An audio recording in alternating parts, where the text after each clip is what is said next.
Welcome to our lesson about the Design Library. Let's start by opening the Design Library.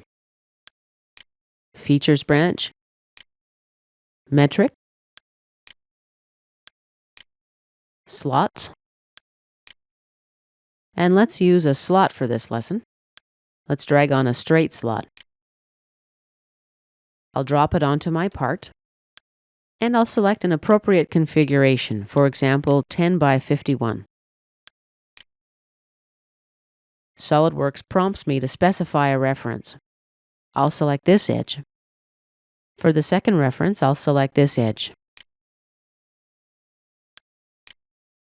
Next, we need to specify the location dimensions. For example, 50 millimeters here and 25 millimeters here. Tab to accept.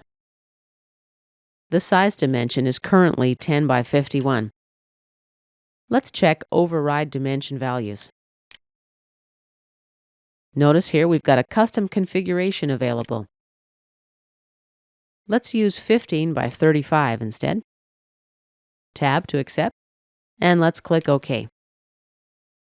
Now to edit this part, right-click and select Edit Feature.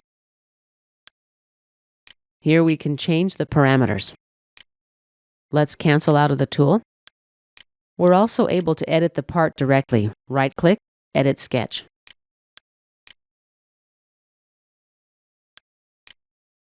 Here, for example, let's change this dimension to 33.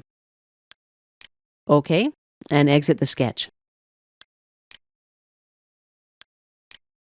Now when I go to the Library feature, I see that the dimension was modified within this interface as well.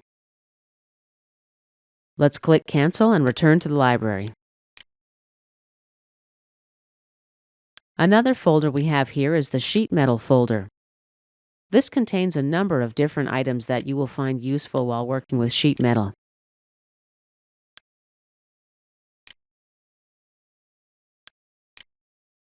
And this concludes our lesson about the Design Library.